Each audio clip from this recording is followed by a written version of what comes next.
At any moment now, the President of the United States will be entering the Cuyahoga Community College there, with hundreds waiting to hear from the President his vision of the American economy if reelected to the White House. We'll take you there live as he arrives. Meantime, more evidence now in the case of slain teen Trayvon Martin set to be released. On the list, Martin's autopsy report, pictures of the crime scene, and even George Zimmerman's phone records with police. The judge who ordered the release said no to giving out witness names before the trial. Zimmerman says he shot Trayvon Martin in self-defense. He has been in police custody since last Sunday on perjury charges. Actually, more than a week ago. I'm Frederica Whitfield. Much more of the newsroom straight ahead with my colleague, Brooke Baldwin. Fred, thank you very much. Let's pick up pretty much where you all left off. Is Ohio big enough for the two of them? You have President Barack Obama and his Republican challenger Mitt Romney delivering competing economic visions minutes apart here in opposite corners of the very same state here. We have Jessica Yellen. She is awaiting this big speech by the president. She is back where his home at the White House as he is in Cleveland. And Jessica, just full transparency's sake here, because isn't politics fun in an election year? I have been told that Mitt Romney said thank you, and the moment he said thank you, someone is now introducing the president. Oh, they couldn't be that closely coordinated, Brooke. I'm sure no one is paying attention to Mitt Romney's speech at the president's team. So, jokes aside, and here we are. We have two different pictures. The thank you side, the left, the Romney speaking in Cincinnati. And as Fred mentioned, he's at Cuyahoga, the president, Cuyahoga Community College in Cleveland on the right. Quickly, before we hear from the president, he has a ton writing on this speech. He does, Brooke, because, look, his central case for re-election is that he can turn this economy around. And that is a challenge he has to yet. It's a case he has yet to make, because repeatedly this administration has said that, you know, the economy is facing green shoots, that we are now sort of in the summer of recovery, they once said. This past January, they made the case that we were sort of looking again at a sort of a great, starting to see a turnaround. But now, again, we're seeing signs that consumer confidence is down, the GDP is slowing. And so the president really, and the polls are showing it, the president really has yet to convince the American people that his program is working. And so that's what he will try to do today. Not just that he has a program, but that his opponent's program is the wrong one, Brooke. Jessica, let me interject, because we've timed out our timing here perfectly. Here he is, the President of the United States. Thank you so much. Well, good afternoon, everybody.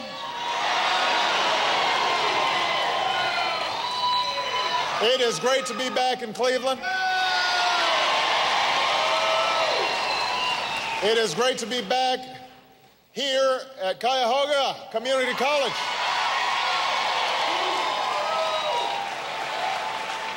I want to first of all thank Angela for her introduction and sharing her story. I know her daughter is very proud of her. I know her daughter's here today, so give her a big round of applause.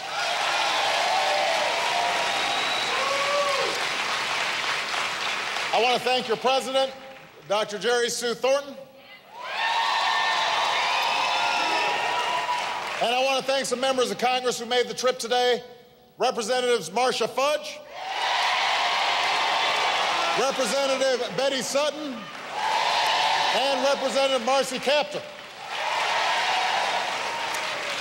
Now, those of you who have a seat, feel free to sit down.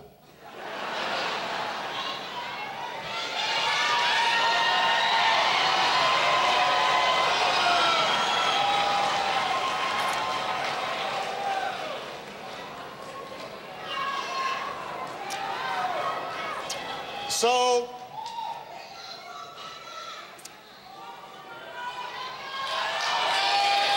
thank you.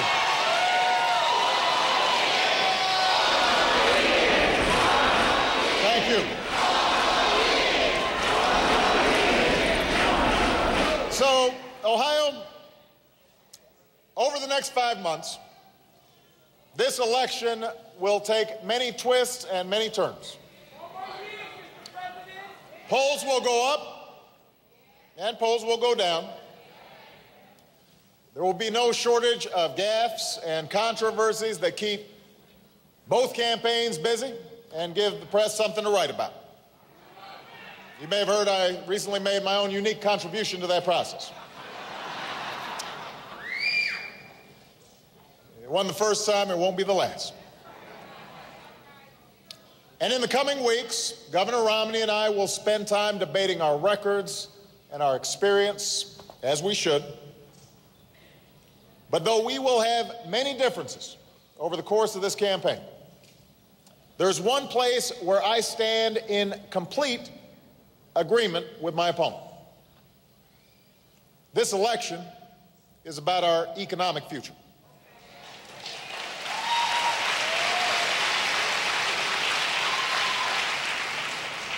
Yes, foreign policy matters. Social issues matter. But more than anything else, this election presents a choice between two fundamentally different visions of how to create strong, sustained growth, how to pay down our long-term debt, and most of all, how to generate good middle-class jobs so people can have confidence that if they work hard, they can get ahead.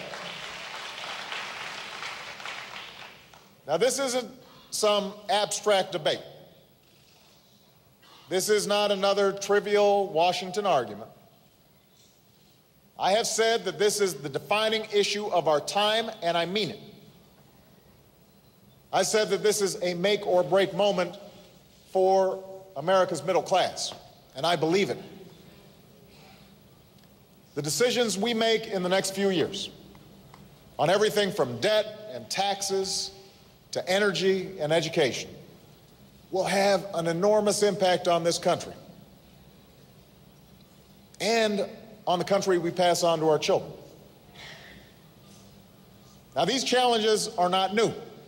We've been wrestling with these issues for a long time.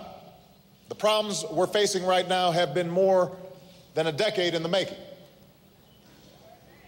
And what is holding us back is not a lack of big ideas. It isn't a matter of finding the right technical solution.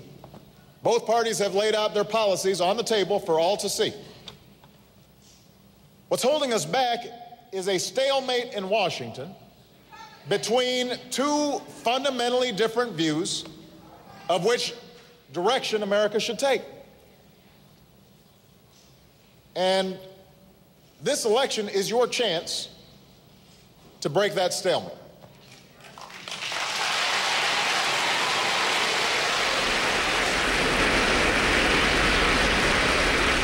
At stake is not simply a choice between two candidates or two political parties, but between two paths for our country. And while there are many things to discuss in this campaign, nothing is more important than an honest debate about where these two paths would lead us. Now, that debate starts with an understanding of where we are and how we got here. Long before the economic crisis of 2008, the basic bargain at the heart of this country had begun to erode. For more than a decade, it had become harder to find a job that paid the bills. Harder to save, harder to retire. Harder to keep up with rising costs of gas and health care and college tuitions. You know that. You lived it.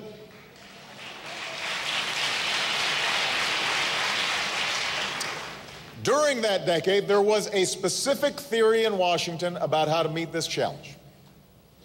We were told that huge tax cuts, especially for the wealthiest Americans, would lead to faster job growth. We were told that fewer regulations, especially for big financial institutions and corporations, would bring about widespread prosperity.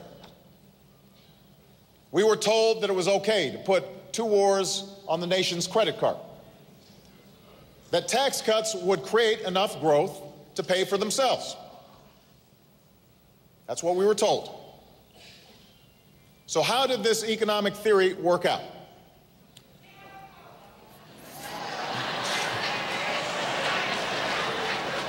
For the wealthiest Americans, it worked out pretty well. Over the last few decades, the income of the top 1% grew by more than 275%, to an average of $1.3 million a year. Big financial institutions, corporations saw their profits soar. But prosperity never trickled down to the middle class. From 2001 to 2008, we had the slowest job growth in half a century. The typical family saw their incomes fall. The failure to pay for the tax cuts and the wars took us from record surpluses under President Bill Clinton to record deficits. And it left us unprepared to deal with the retirement of an aging population that's placing a greater strain on programs like Medicare and Social Security. Without strong enough regulations, families were enticed and sometimes tricked into buying homes they couldn't afford. Banks and investors were allowed to package and sell risky mortgages. Huge reckless bets were made with other people's money on the line. And too many, from Wall Street to Washington, simply looked the other way. President Obama speaking in Cleveland. We have to cut it off here because we gave Mitt Romney 10 minutes. We're giving the president 10 minutes. You can keep watching. Just head to CNN.com. And a quick reminder here, not too long ago, Mitt Romney finished speaking in a factory not too far from Cleveland, just across the state in Cincinnati. Want to play a little bit of that sound in case you missed it? Here he was. Talk is cheap. Action speaks loudly. Look what's happened across this country. If you think things are going swimmingly, if you think the president's right when he said the private sector is doing fine, well, then he's the guy to vote for.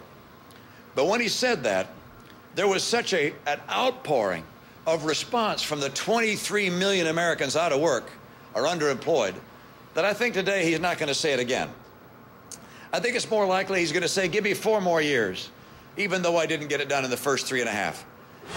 So again, Mitt Romney really saying thank you as the introduction began for President Obama. Mitt Romney clearly a pre-buttal to what the president would say. And, you know, the president certainly made news this week. There was criticism from, of all people, the raging Cajun and Democrat himself, James Carville, you know, essentially saying that this message from the Obama campaign that if President Obama keeps telling voters that the country is moving in the right direction, economically speaking, that's wrong. They need to change message. And there's also been criticism that neither candidate really has been forthright when it comes to really the severity of this potential prolonged recession that we're seeing. New numbers in terms of foreclosures. We've got that for you from the New York Stock Exchange. That's coming up. Not good news there. Also, though, happening now, we are getting late word that any minute the prosecution may rest in the case against Jerry Sandusky, the former Penn State coach accused of raping boys.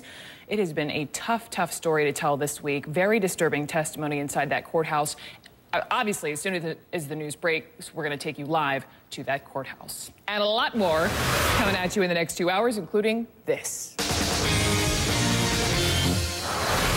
As President Obama and Mitt Romney square off, America's defense chiefs have a warning. If Congress doesn't act fast, a war could break out. Is this threat real or is this a scare tactic? I'm Brooke Baldwin. The news is now. It is a nightmare scenario. The economy hitting some parents so hard they can't afford to keep their own children. You're going to see an orphanage where this is reality. Plus, a warning to American tourists. Watch your back. Drug cartel gangsters are out for revenge. And parents murdering their daughters because they wanted boys. She had just come into the world. She is like a flower bud, and we killed her. Go inside the most dangerous place in the world to be a girl.